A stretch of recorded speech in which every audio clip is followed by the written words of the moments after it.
Hola. Bueno, buenas tardes a todos. Gracias por venir, por participar. Desde Good to Great, ¿sí? Queremos justamente comenzar a dialogar de una manera un poco diferente también, ¿sí? Más allá de cada eje y lo que ustedes ya conocen como herramienta. Entonces, dentro de Good to Great nacieron esos Good to Great Talks, que básicamente son algunos diálogos interesantes que nos hacen pensar en esa ingeniería RTA que queremos tener. Y muchas veces en diferentes workshops o dinámicas hablamos de innovación, de adaptabilidad, de emprendedorismo, de aprendizaje continuo, de resiliencia, de creatividad. Y todo eso está apoyado en algo que es muy importante, que es el propósito, ¿sí? Entonces, qué mejor que Oreste nos hable un poco de esa importancia del propósito mismo en contextos complejos, en contextos donde no está todo tan alineado como quisiéramos estar. Entonces, bueno, muchísimas gracias, Oreste, por la presencia, por estar con nosotros, por compartir una hora de experiencia, de vivencias y de aprendizado también para todos nosotros. Muchas gracias. Buenas tardes a todos. Realmente muy agradecido a Darío por invitarme a visitar este lugar del que tengo, por un lado, tan buenos recuerdos, y por el otro lado, el lugar donde realmente empecé mi carrera, donde tuve tantas oportunidades de aprender que yo pienso que son, bases importantes para llegar a donde pude llegar en la vida. Que, como saben ustedes, he ido bastante lejos desde el punto de vista de que durante años me mantuve haciendo cantidad de proyectos diferentes y en los cuales todos obtuve bastante buenos resultados. Entonces, cuando Darío me dijo que tenía ganas de que yo tuviera una pequeña charla con ustedes, me pareció importante. Yo no puedo hablar desde el punto de vista de ingeniería, eso es algo que va cambiando constantemente y que llega un momento en que a uno, sobre todo a mi edad, que a uno ya lo supera. Pero yo creo que hay algo que no cambia nunca, que son los caminos para recorrer la vida y qué es lo que a uno lo pueden llevar adelante. Entonces, quería empezar contándoles alguna historia de lo que a mí me pasó, en mi vida y las cosas que a mí me marcaron. Primero les voy a decir que el sueño mío de cuando tenía 12, 13, 14 años era ser ingeniero. Cuando a mí algún compañero mío me decía, ¿vos qué vas a hacer? Yo voy a ser ingeniero. No había otra cosa en la vida, yo tenía que ser ingeniero. Cada vez mis ganas de ser ingeniero iba creciendo y cada vez mis ganas eran cada vez mayores. Rendí un año libre en la universidad y a los 16 años, un año libre en la secundaria, y a los 16 años estaba en la universidad. Y yo dije, a los 19 voy a ser ingeniero. Un error bastante importante. A los 19 años estaba de vuelta en mi casa. Fue un tiempo donde los problemas del país, la revolución del 55, los cambios para mí, que realmente era un chico, los cambios de las cosas, ir a vivir lejos de mi casa, de errores cometidos. Y no puedo dejar a un lado también errores muchas veces de los profesores que no entienden, no son capaces de entender a un alumno, que va a entender a un joven. Y ahí fue el primer tremendo fracaso de mi vida. Abandoné la carrera, volví a mi casa bastante quebrado, a decirle a mis padres de que abandonaba el estudio. Y eso, digamos, en mi casa fue un golpe muy duro para ellos, mi padre me dijo que él había cumplido con todo lo que tenía que hacer un padre, de criar un hijo, alimentarlo, vestirlo, darle una buena educación. Si yo entendía que la educación ya me la habían dado, que yo había tenido suficiente educación, bueno, de ahí en adelante la vida me arreglara yo. Que buscara trabajo y tenía que subsistir. Por supuesto que mi padre, que era un hombre muy inteligente, me dijo, pero cuando necesites ayuda siempre estamos nosotros.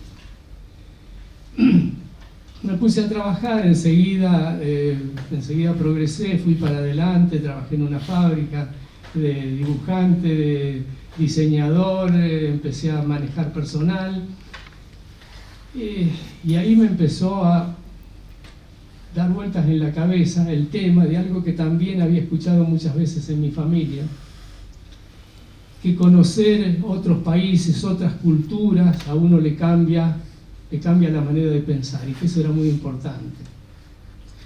Y yo dije, bueno, pude intentar hacerlo. Hice el servicio militar a los 20 años, salí de la universidad a los 19, a los 20 años el servicio militar, ya estaba casado cuando hice el servicio militar, me casé unos días antes de empezar el servicio, y me puse a trabajar y a mejorar en mi trabajo, pero tenía el tema de conocer otros países. Y un día de casualidad conocí a James McLeod, que era el presidente de Industrias Kaiser Argentina. Lo conocí de casualidad en una fiesta, me puse a conversar con él, el hombre que era muy, muy, muy abierto, que amaba nuestro país. Me dio oportunidad de hablar mucho. Y entonces le dije, yo estoy pensando en ir a trabajar a Estados Unidos. Y me preguntaba, ¿qué querés hacer? Y le digo, no sé, le digo, yo lo único que quiero es tener un lugar donde pueda ganar para vivir, para poder trabajar un año o dos y conocer el país, y conocer otra gente. Me dice, yo puedo conseguir un trabajo. Al poco tiempo me llamó, me dijo que sí quería, que un trabajo había, que ese trabajo tenía un sueldo de $125 por semana. Gracias. Que tenían un sueldo de $125 por semana y que con eso yo podía vivir con mi familia razonablemente bien. Así que nos fuimos en barco a Estados Unidos porque era más barato, con mi mujer embarazada, a tener nuestro primer hijo en los Estados Unidos. Llegamos, me presenté en la fábrica, me atendió un señor ahí, me dijo que creo que era algún jefe de personal o algo por el estilo, y me dijo que, bueno, que sí, que yo podía trabajar, me podían dar un puesto en la línea de armado, en la línea de montaje, que podía hacer esto, y el sueldo y eso. Yo le dije que sí, y después me llamó y me dijo, y estuvimos pensando, después de hablar bastante conmigo, dice, a lo mejor a usted le interesaría hacer un entrenamiento industrial. Le digo, no sé lo que es. Me dice, sí, dice, es duro, dice, porque es trabajar, dice, en principio trabajar una semana en cada lugar de la fábrica. Dice, usted va, trabaja en la línea de montaje, hoy arma esto del motor, mañana, la semana que viene otra parte, después empieza a trabajar en el auto, pone las ruedas, pone la caja de velocidad, pone el asiento. Dice, toda la semana un trabajo distinto. Cuando usted cree que ya tuvo un alivio porque aprendió a hacer algo, lo cambiamos de lugar. Bueno, me resultó bastante duro. Como a los 3 meses de estar ahí, un día me presento, yo todos los lunes tenía que ir a preguntar dónde me moví esa semana, el señor desapareció. No está, no sabemos cuándo va a estar, no sabemos si está enfermo, algo pasó. ¿Y qué hago?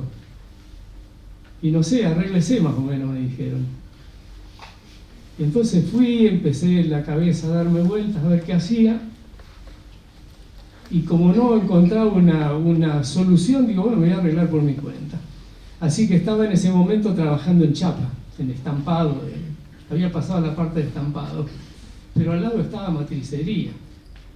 Y matricería me resultaba una cosa realmente interesante, ver las máquinas de las hidrocopiadoras, que yo en mi vida había visto una. Y agarré y fui, hablé con el director ahí de matricería y le pedí si no me tomaba por unos días. Y me dijo, bueno, sí, venga acá. Fui de ayudante de uno, de ayudante de otro, estuve en matricería. De ahí pasé a otro lugar, no sé qué. Y digo yo, ingeniería. Me entró a picar el tema de la ingeniería. ¿Cómo será ingeniería? Pregunté dónde estaba ingeniería. Me dijo, no está dentro de la fábrica, está afuera, en un edificio así, así, así. Bueno, un día durante horas de trabajo pedí permiso un rato y crucé al edificio este.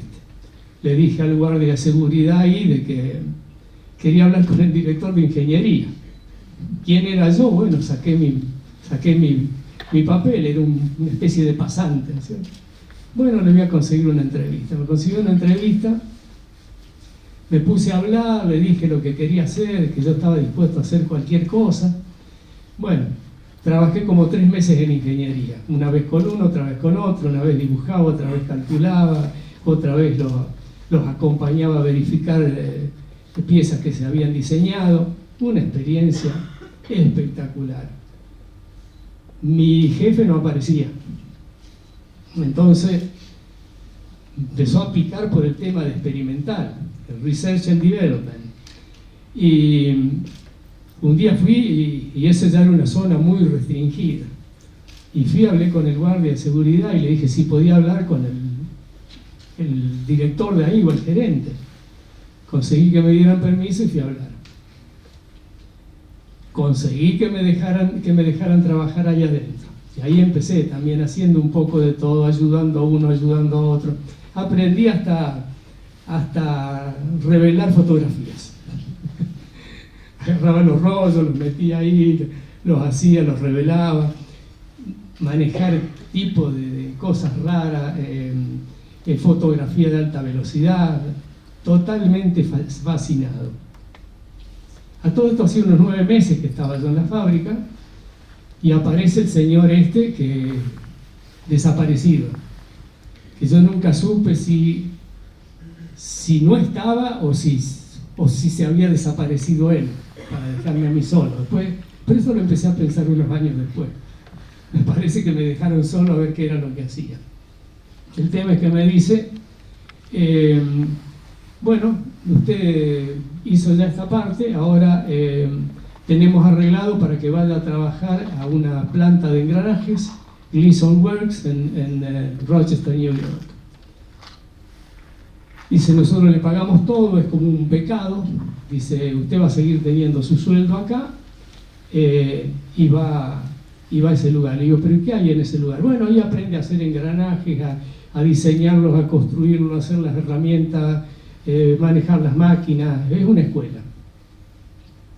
Muy bien. Fui para allá, éramos un grupo de menos de 20 personas, había prácticamente 2 de cada país y de Argentina el único que estaba era yo. Había 2 rusos, 2 chinos, 2 japoneses, 2 italianos, 2 alemanes, 2 americanos también. No me interesaban en sí los engranajes, pero sí me interesaba el tema de aprender. Era algo nuevo, era una cosa nueva, las máquinas, los diseños, los tratamientos térmicos. Así que bueno, ahí estuve 3 meses. Terminé de ayudante del profesor que daba la clase. Sumado a esto, había descubierto los últimos sistemas de diseño de árboles de leva de los motores y no sabía cómo podía hacer para calcular un árbol de leva porque eran digamos, árboles de leva polinómicos con números de 6 cifras elevados a la potencia 40 y cosas por el estilo y no existían las computadoras como ahora. Entonces, hablando con el profesor, me dice, sí, pero nosotros tenemos las calculadoras, unas calculadoras mecánicas grandes así, que uno ponía el número apretaba el botón de lo que quería y la máquina empezaba ñiquiti, ñiquiti, ñiquiti, y al rato salía el resultado. Terminé diseñando un árbol de leva, pero lo hacía fuera de hora los días de semana, y el fin de semana me apreciaba tanto ya el profesor que me prestaba la máquina para que la llevara al hotel. Así que me llevaba la máquina al hotel y trabajaba todo el fin de semana. Resultado hice eso. Termino el curso o sea, hace un año más o menos que yo estaba en los Estados Unidos, vuelvo a Toledo, donde estaba Kaiser Jeep, y 2 o 3 días haga lo que quiera mientras está, hasta que vemos.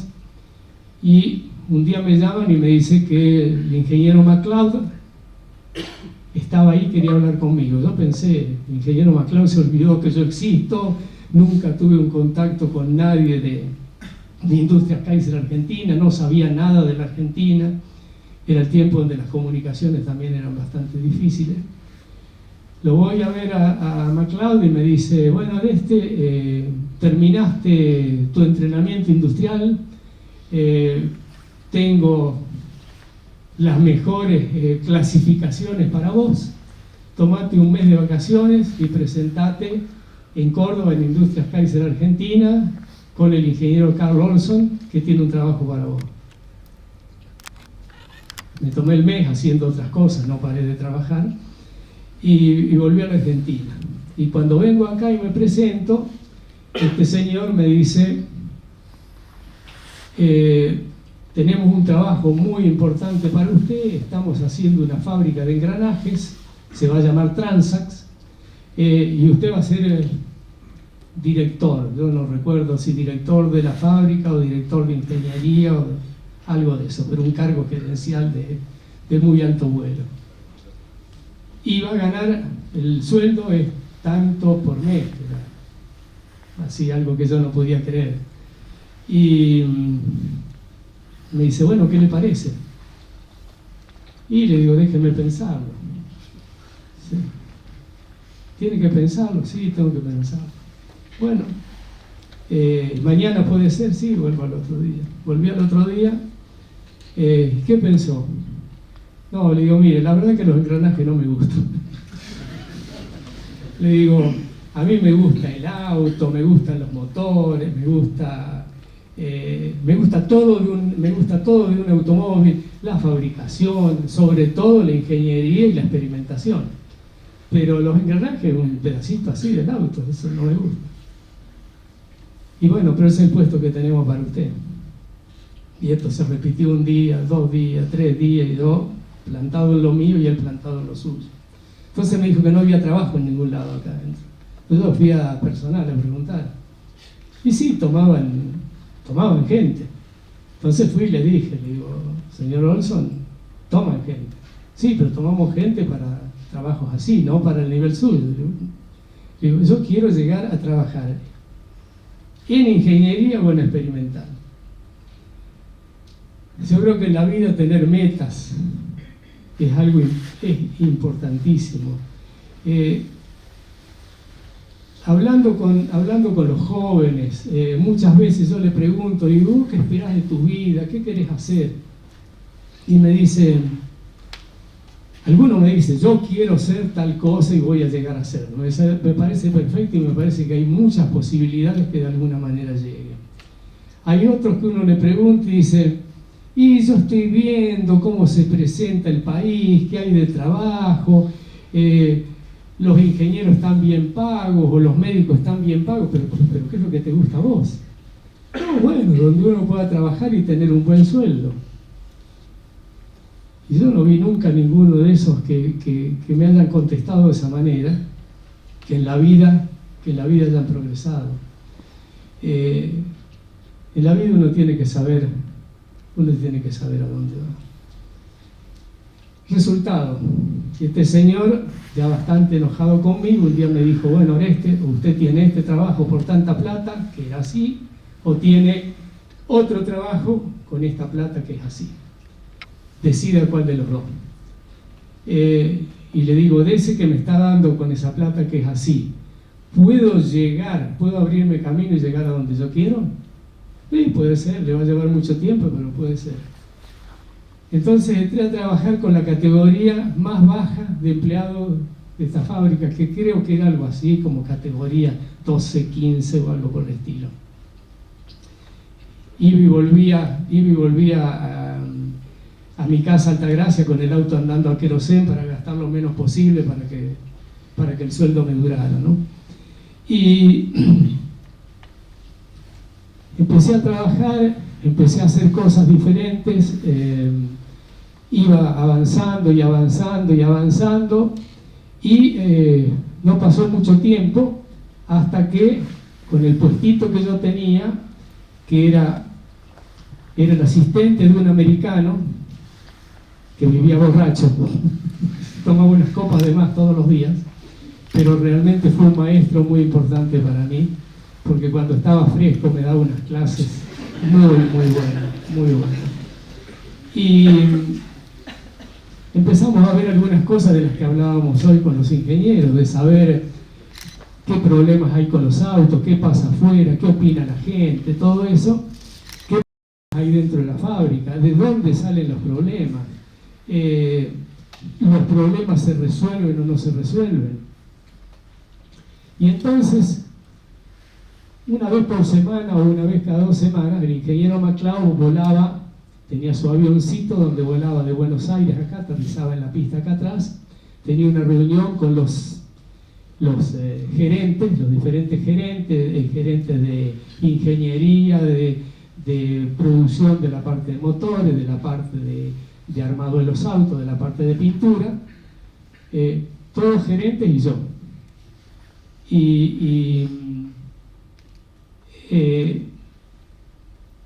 Yo era uno de los que tenía más palabra en todo esto, tenía que contar lo que me enteraba, de recorrer las concesionarias, de ver los problemas que había y de ver qué pasaba dentro de la fábrica, por qué se producían esos problemas dentro de la fábrica. Ir a hablar con los... Claro, yo podía hablar con gente de diferentes niveles, así que hablaba con el de más abajo hasta el de más arriba, sabía los chimentos de por qué pasaban las cosas. Y entonces en las reuniones ponía todo eso, y a veces ponía en apuro a alguno de los jefes que no le gustaba nada y que realmente me odiaban, ¿no? Pero era mi trabajo. Y bueno, fui avanzando en todo esto. MacLeod cada tanto agarraba y aprovechaba para tomarme un poco el pelo, y cuando llegaba estábamos en una reunión de este directorio con todos los gerentes, yo era el chico ahí al lado, y me preguntaba, me decía Oreste, ¿a qué hora almuerza la tropa? Y le digo, en 10 minutos, bueno, andá, no te vas a quedar sin comer. Mirá que comen poco y si todavía perdés la comida, me decía, y me iba a comer. Cuando volvía estaba yo solo, porque ellos estaban comiendo en el comedor, en el Toledo, que era, no sé si, en el comedor que había acá para los gerentes. Volví y me tomaban, yo estaba esperando que llegaran y me tomaba un rato el pelo. Me preguntaba qué había comido la tropa. Nada, porque ustedes comieron esto, nosotros comimos lo otro, y también tomamos un champán donde brindábamos por tal cosa, y me gastaba todas las veces.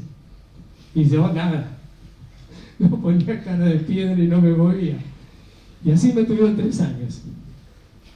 Y un día me dijeron, bueno, tu entrenamiento terminó, desde ahora en adelante vos querías trabajar en ingeniería, vas a trabajar directamente de la mano del director de ingeniería, te vamos a crear un cargo para vos. Y empecé a trabajar, a viajar a Estados Unidos, a viajar a Europa, pero para los jóvenes esto, uno tiene que saber a dónde quiere ir, tiene que poner buena voluntad, tiene que sufrir, y así se logran las cosas en la vida. Yo pongo el caso mío, pero el caso mío es uno de los tantos. en el momento en que yo empecé a trabajar acá, y así digo, de secretario de allá abajo, en una oficina, estaba yo, estaba Jesús Peón, que llegó a ser presidente de la empresa, y era otro igual que yo, con un sueldito chiquitito así. Estaba Nazanowski, que manejó una cantidad de empresas acá, subsidiarias de Renault, y había otro que no recuerdo el nombre ahora, que fue también, tuvo un alto cargo en Renault de Chile. Y todos pensábamos de la misma manera, todos queríamos ir adelante, no había límites a lo que trabajábamos, y me fueron abriendo las puertas. Fui tratando de aprender mientras trabajaba, de juntarme con los que sabían más que yo para que me enseñaran, de estudiar. Había un problema, buscar los libros y leer. En fin, una cantidad de cosas así que me fueron llevando adelante en la vida. Y una cosa que siempre le presté mucha atención, por ejemplo, es a los consejos de la gente que hay algunos de los mayores que tienen mucha experiencia. Cuando uno le tiene confianza a uno, pedirle consejos. Cuando los consejos que le dan no concuerdan con lo que uno piensa, empezar a estudiar por qué, y puedo decir que la mayoría de las veces que tiene razón es el que tiene la experiencia, ¿no? Así que con eso también aprendí mucho. Otro tema importante es que en la vida nada viene de regalo. Uno tiene que trabajar, esforzarse, hacer de todo para ir adelante, y lamentablemente muchas veces uno cree que porque está haciendo todo lo que cree que está bien, no va a tener problemas. Y los tropiezos en la vida nos pasan a todos, como tuve el tropiezo en la universidad. Trabajando tuve cantidad de tropiezos. Uno viene y se pega contra una pared y se cae, y tiene que levantarse y seguir adelante, olvidarse de lo que pasó, poner la cabeza para adelante y seguirle dando. A mí me ha pasado cantidad de cosas de estas. Errores.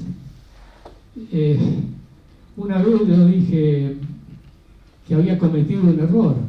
Fui a decirle a mi jefe: he cometido un error. Y me dice: bueno, uno, los que irás a cometer en tu vida. Me dice: no comete errores solamente el que no hace nada. El que dice: yo nunca hice un error, nunca en mi vida cometí un error, ese nunca hizo nada. Entonces son puntos que los jóvenes tienen que tenerlos en cuenta. Yo dije, una vez le dije a Juan Manuel Fangio, que era otro amigo, muy amigo, casi un segundo padre para mí, tremendo consejero, y entonces yo le dije: Juan, yo soy un tipo de suerte, mira que en la vida me pasó esto, me pasó otro. Me palmeó así y me dijo: ¿sabes una cosa? La suerte se la tiene que fabricar uno. Dice, que uno te resulte un poco más fácil, un poco más difícil, puede ser, pero la suerte se la tiene que fabricar uno.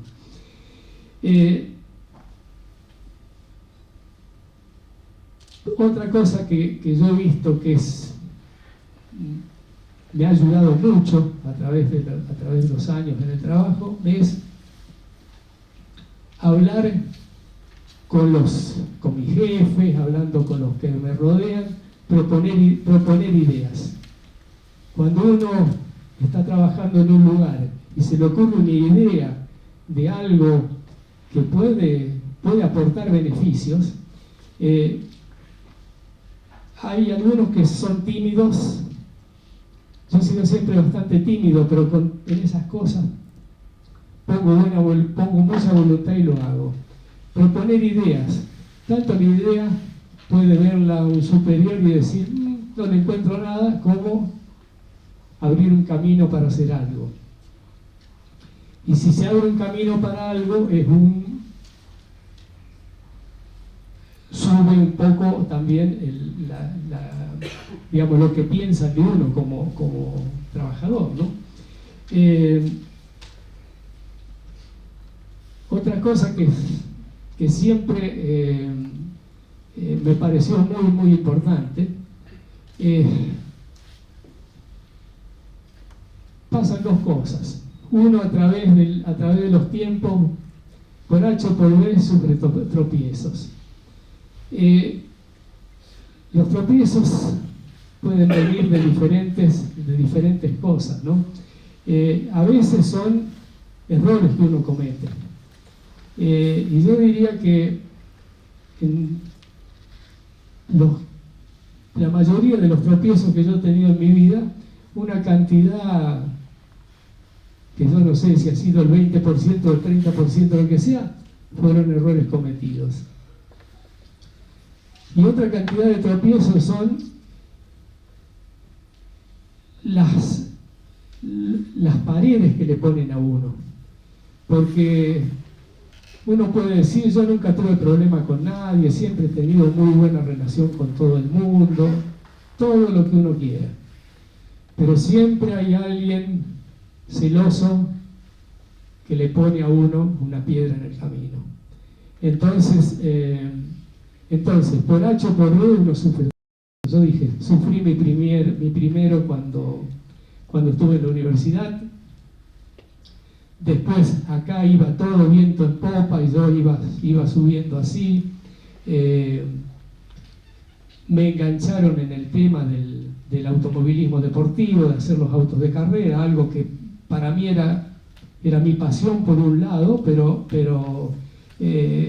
para mí eso era secundario, era donde yo me divertía. Lo que yo quería era llegar a ser un buen ingeniero. Y me pasaron cosas así que uno dice, ¿cómo puede pasar esto? En un momento después que habíamos ganado acá cantidad de carreras y me metí en el automovilismo internacional, hice un auto de carrera que asombró al mundo y tuve que parar con ese proyecto de la cantidad de obstáculos que yo tuve, de los cuales muy pocos fueron errores míos, pero fueron, no puedo esconderlo, pero los celos de la gente, ponerle a uno obstáculos y obstáculos y obstáculos, y llega un momento en que uno tiene que decidir si directamente puede seguir adelante o tiene que cambiar de camino. Yo me pegué contra la pared, seguí adelante, agarré por otro lado, por ese lado me pegué de nuevo contra la pared, seguí por el otro, y yo decía, yo quiero llegar a demostrarle a los europeos de que en Argentina somos capaces de hacer un auto de carrera a la altura de los mejores del mundo. Casi me costó mi empresa, porque ya en ese momento había salido de Renault, ya me habían obligado también a formar mi propia empresa.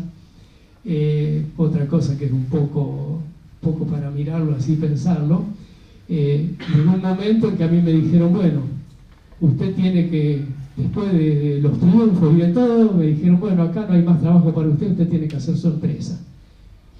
Y yo quería trabajar acá, quería estar dentro de la fábrica. Y no, tiene que hacer su empresa y si no, no sé qué vamos a hacer con usted. Sí, le damos un escritorio por ahí hasta tanto haya algún trabajo. Y ahí hablando con mi padre, escuchando los consejos de mi padre, me dice, me parece que estás equivocado, porque si vos tenés tu propia empresa, así, llegás a un trato con Renault de tal manera, podés ir adelante con tu propia empresa y después harás lo que a vos te gusta. Y bueno, y así lo hice. pero casi esto de querer ir adelante en el automovilismo internacional. Llegué a hacer mi propio motor de Fórmula 1, llegué a construir un auto para correr en Europa, en Sport Prototipo, construí un auto para correr en la Fórmula 5000 en Estados Unidos, demostramos que el auto iba, y cada vez, todas las veces me pegaba con algo por la cabeza y tenía que parar. Un día, cuando ya estaba totalmente errado en lo que hacía, dije: voy a hacer un auto de Fórmula 1 y voy a demostrar que en Argentina hacemos un auto de Fórmula 1 para correrle a los mejores del mundo, ir a correr Europa con eso. Y eso ya prácticamente me costó todo. Y ahí es cuando viene la otra parte. Uno dice: yo voy en mi vida, voy de acá hasta allá, quiero ir de acá hasta allá, lo cual, le digo siempre, me parece perfecto. Pero a veces llega un momento donde uno tiene que pensar: ¿es de acá derecho hasta allá o hago un poco para un costado, porque si no, no voy a sobrevivir? Y eso es lo que hice en una o dos ocasiones, y me llevaron a que pudiera hacer la vida que hice, lograr las cosas que logré. Yo soy una persona feliz con lo que hice en mi vida, me siento realizado. Algunos proyectos no logré hacerlo y no lo logré. ¿Qué va a hacer? No se puede hacer todo lo que uno quiere. A veces en alguna cosa uno falla, pero hice muchísimo hasta el día que decidí dejar de trabajar, no hace mucho tiempo.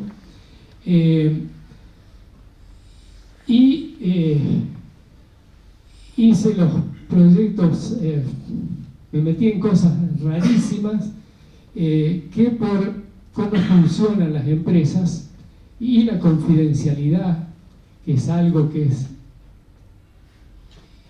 para mí, es de vida o muerte.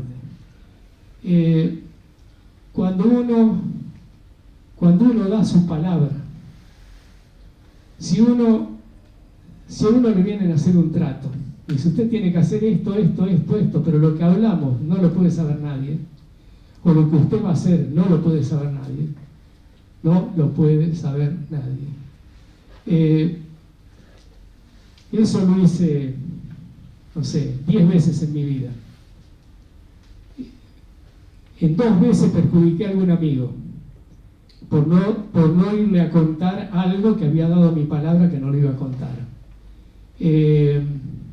Y pasaron años hasta que esto no tuvo más ninguna importancia, cuando le dije: mirá, vos pensás tal cosa de mí, bueno, yo ahora te voy a contar lo que pasó en ese momento. Eso ya había pasado hace muchos años. Entonces, cuando uno trabaja en proyectos, a uno le dice: este proyecto es secreto, o la manera en que se llega a esto no se puede saber y listo. Para mí es sagrado. Y la otra cosa que quería decirles es: las empresas son una cantidad de personas que llevan proyectos adelante y que tienen que dar un rendimiento económico, y que algunas veces, por H o por B, separa un proyecto, separa una cosa, y el trabajo que uno tenía, no hay lugar para eso. Y viene una empresa y le dice: señor, a usted no lo necesitamos más acá. Lamentablemente no tenemos un trabajo para usted. Cuando a mí me lo dijeron algunas veces en mi vida, todas las veces le dicen: muy bien, señor, le di la mano, muchas gracias por lo que ustedes hicieron conmigo, le agradezco mucho, si alguna vez me necesitan, me vuelven a llamar. Y yo, la boca cerrada con lo que había pasado. Y con Renault me ocurrió varias veces. Y lo grande de todo esto es que en un momento me dijeron: señor, váyase a su casa, se organizó así, de esa manera, y me fui a mi casa, y 2 años después me llamaron de nuevo. Y pasaron unos años y no hubo más trabajo de eso y me dijeron váyase, y me fui. Y después me volvieron a llamar otra vez. Y siempre me mantuve en muy buenas relaciones con todos, y entonces siempre supe que si me necesitaban para algo me iban a llamar. En vez hay otras personas que le pasa algo así, se pelean con todo, se van de mala manera y a lo mejor cerraron una puerta que puede haber sido una puerta muy grande en el futuro. Entonces también es un consejo que yo le doy a los jóvenes. Y bueno, esto es más o menos lo que yo quería contarles de mi relación con esta empresa, cómo he trabajado en mi vida. Siento que haya enormes proyectos que no se hayan sabido. Trabajamos en fantásticos proyectos de ingeniería avanzada para Ford de los Estados Unidos. Trabajamos, eso lo puedo decir porque no tenía ningún compromiso de no decirlo. Trabajamos para una de las fábricas de aviones más importantes del mundo, haciendo trabajo de desarrollo. Diseñamos un motor de aviación para una empresa argentina, para INVAP, que eso sí lo puedo decir. Trabajamos para varias fábricas extranjeras, en proyectos de diferente índole, desde diseñar un motor, perfeccionar un motor. En el tiempo en que Darío trabajaba con nosotros, Darío y Rodolfo Díaz, creo que fue en esa época que trabajamos en un proyecto de mejorar el consumo de combustible bajando la fricción del tren de válvula. ¿Estaban ustedes? Sí. Bueno, y proyectos fantásticos donde veíamos cosas técnicas que ni imaginábamos. Y donde, por un lado, nosotros al trabajar con las fábricas aprendimos muchísimo, y ellos aprendieron con nosotros porque son diferentes puntos de vista para encarar un proyecto. Entonces, todo eso fue para nosotros un aprendizaje, un cambio de ideas. Y como digo, modificamos un motor de avión, diseñamos un motor de avión, diseñamos un camión, modificamos, también lo puedo decir, hicimos cuando Citroën vendió la fábrica acá en la Argentina, le hicimos una modificación al motor de Citroën donde bajó el consumo en algo así como el 30% y mejoró la potencia como en el 25% o algo así. Lamentablemente después la fábrica quebró, se alcanzaron a hacer muy pocos motores y el proyecto paró, pero hicimos cantidad de cosas donde a quien le gusta lo que hace, quien no trabaja por cumplir las horas del día y cobrar el sueldo a fin de mes, bueno, realmente cada proyecto es algo que a uno lo impulsa para seguir adelante. Cuando yo trabajaba acá, el entusiasmo, y cuando empecé a trabajar en competición, el entusiasmo que tenía era tan grande que me quedaba a dormir acá y dormía sentado en mi escritorio. Llegó un momento en que teníamos un apuro tan grande de terminar los autos que me pusieron tres turnos de empleados a trabajar, de operarios a trabajar conmigo, y yo a veces me quedaba 3 días seguidos. Trabajaba 3 días, día y noche, dormía sentado en el escritorio, me bañaba en un bañito que había en Experimental ahí, tiraba un poco de agua arriba. Mi señora venía de Altagracia cuando no parecía dormir y me traía la valijita con la ropa para que me cambiara. Unos me decían que estaba loco, y otros les preocupaba que avanzaba y los había pasado a todos por arriba. Son puntos de vista de la gente, ¿no? Pero bueno, yo lo que quería era contarles un poco así de historias a ustedes, porque creo que siempre las historias de alguien que en la vida hizo un recorrido un poco diferente que los demás, si uno les presta atención, sirven para algo. Entonces, hablando con Darío, la otra vez me dice, me gustaría que cuentes alguna historia como nos contabas a nosotros, porque yo los juntaba a ellos algunas veces y le contaba este tipo de historias, ¿no? Así que Darío, acá estoy y disfrutando de estar hoy con ustedes. Genial, Oreste, muchas gracias.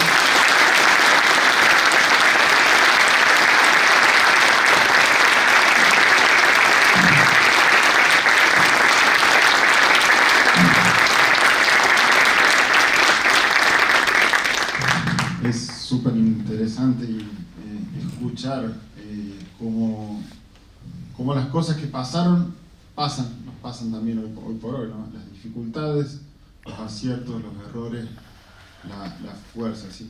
Yo noté unas palabras... Perdón, quiero decir una cosa más, una cosa más que no le he dicho recién. Y insisto sobre el tema de que uno no tiene que parar de estudiar. No tiene que parar de estudiar.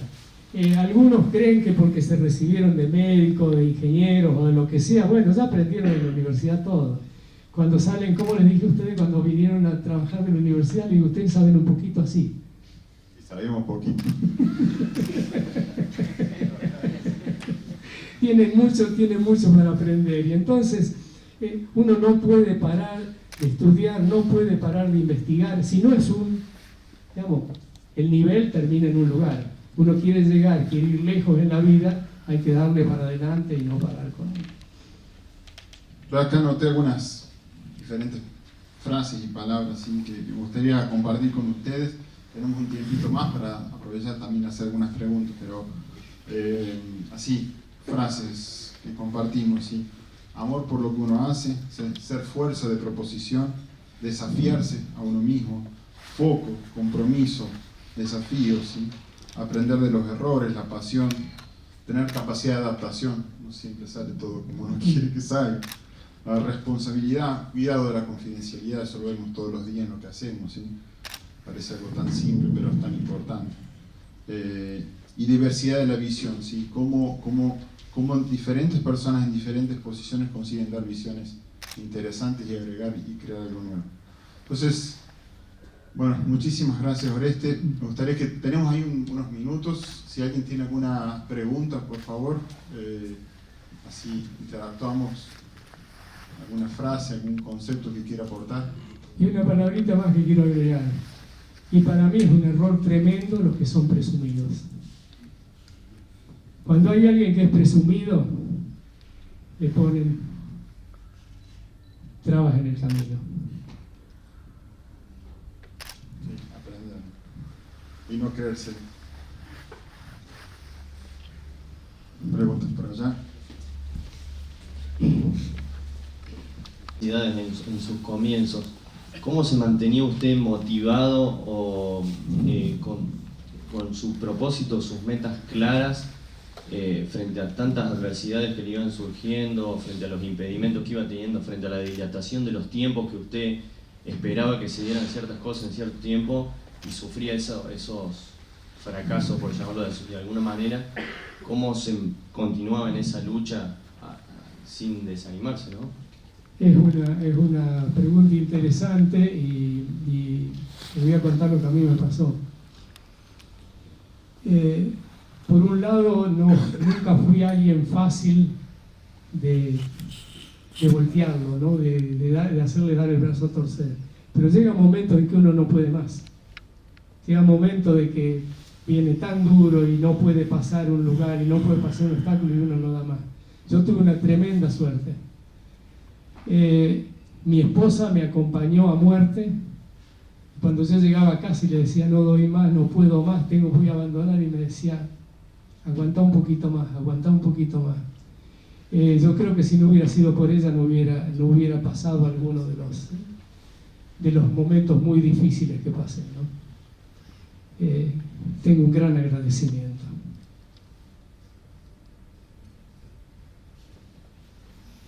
¿Qué tal, Oreste? Usted nombró el hecho de querer demostrarle al primer mundo que Argentina era capaz de fabricar un auto, que sea capaz de competir con eso. A nivel industria, ¿por qué Argentina parece ser que siempre se queda en la antípoda en cuando Argentina podría ser una potencia industrial, o sea, viéndolo usted o viendo otras grandes industrias que se quedan ahí y sin caer tanto quizás en el tema político, aunque si usted lo cree así, ¿qué opina usted al respecto? Yo creo que todo tiene que ver. Argentina tiene un potencial, que tuvo siempre, un potencial para llegar muy, muy lejos. Cuento una pequeña historia del tiempo del Torino. Cuando decidieron fabricar el Torino acá, hacer ese auto, se fue buscando a cada uno de los ingenieros en las diferentes partes que sobresalían por sus ganas, por sus ideas, y eso decían: vos te encargás de esto y avanzás con eso, el otro, vos te encargás de esto y avanzás con eso. Los jefes, los buenos jefes que teníamos, empujándonos para hacer las cosas, empujándonos y premiándonos por los resultados que uno iba logrando, y se logró hacer ese auto. Se logró hacer ese auto que cuando nosotros lo presentamos al auto en Europa con Fangio, yo fui el viaje de presentación a Europa con Fangio, lo hice yo, y entre los diferentes lugares que fuimos a Mercedes y lo mostramos en Mercedes porque Fangio era parte del directorio de Mercedes en Alemania. Y mostramos el auto y la gente se quedaba sorprendido con las cosas que tenía. Digamos, el auto tenía una cantidad muy importante de cosas muy buenas y tenía una cantidad de detalles de los errores cometidos por una serie de principiantes como éramos nosotros. Entonces, pero estábamos en un nivel muy, muy grande. Y después con los problemas de este país, cómo cambian, con las leyes, las cosas que pasan, para mí empezó a haber un límite hasta donde uno podía trabajar, y entonces dejamos de estar en esa situación.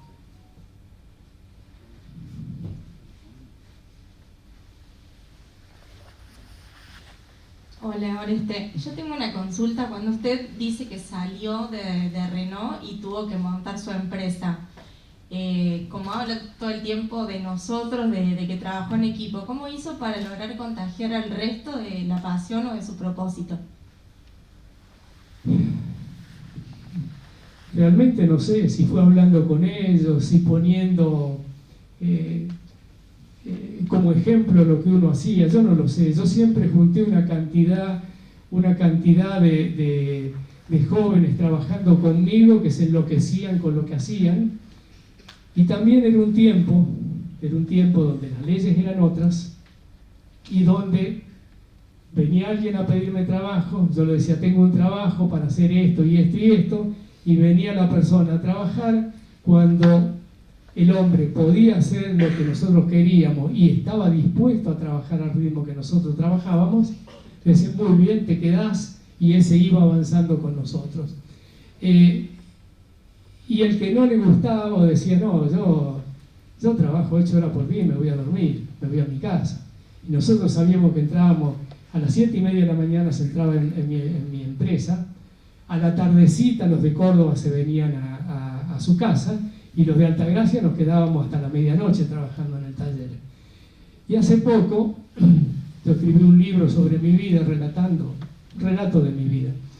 Y cuando lo escribí, fui a ver a algunos de los que habían sido empleados míos, de los que viven todavía, y a preguntarle a ver si ellos estaban de acuerdo con cosas que yo había escrito, a ver si a ellos les parecía que estaba bien o si mi idea de lo que había pasado estaba equivocado.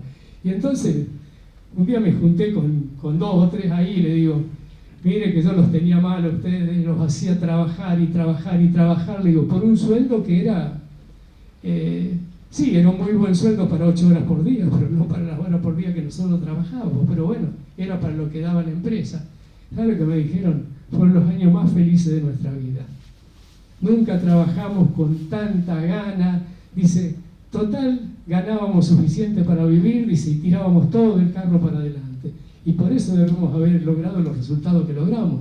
Lamentablemente, con el tiempo, todo esto no se pudo hacer más. Entonces, cada vez, digamos, la relación patrón-empleado empieza a cambiarse y uno se debe manejar con otras reglas, ¿no? Pero a mí eso me funcionó. Y los que sobreviven son todos grandes amigos.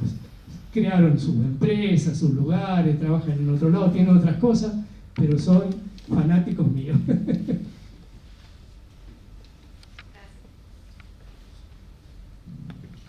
Una última pregunta.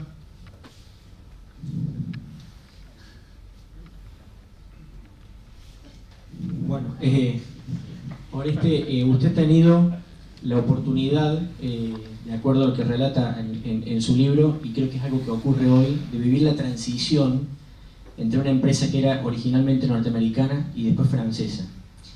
¿Cuál es la clave para la adaptabilidad que uno tiene que tener cuando pasan estas transiciones, digamos, en el caso ahora pasamos a convivir con Nissan? Yo digo que es una buena pregunta. Es una buena pregunta y es importante lo que yo dije hoy, de que uno tiene que es muy importante en la vida conocer otros países, otras culturas, otra gente, porque cada uno piensa de su manera. Cuando yo trabajé acá, trabajé con los americanos primero, trabajé en Estados Unidos con ellos, después trabajé acá con los americanos.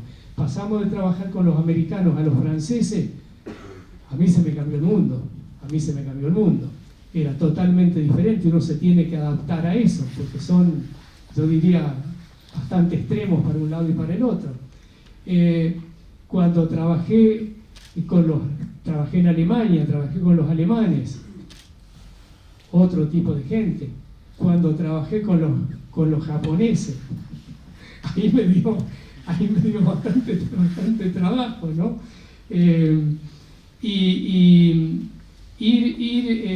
Ir conociendo las diferentes culturas, la manera de reaccionar de la gente, hace que uno se pueda adaptar y entenderlo. Porque el que no conoce cómo es la otra persona, por ahí no lo trata de la manera que debería tratarlo, o a lo mejor uno cree que lo está tratando bien y el hombre entiende que lo está tratando mal. Entonces, me parece importantísimo entender a la gente y saber cómo conectarse y cómo llevar las relaciones. Bueno, chicos, acá.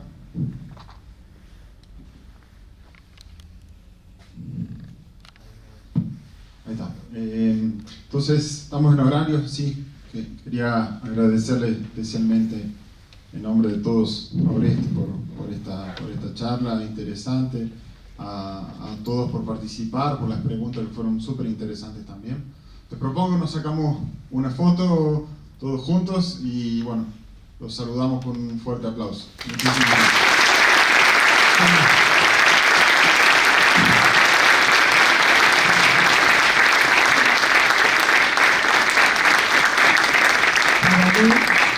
Para mí es un día muy feliz estar de nuevo acá después de muchos años, volver a pisar esta tierra, y le agradezco muchísimo a Darío que me invitó. Una foto. Y una tomita de video. Aplausos, vamos.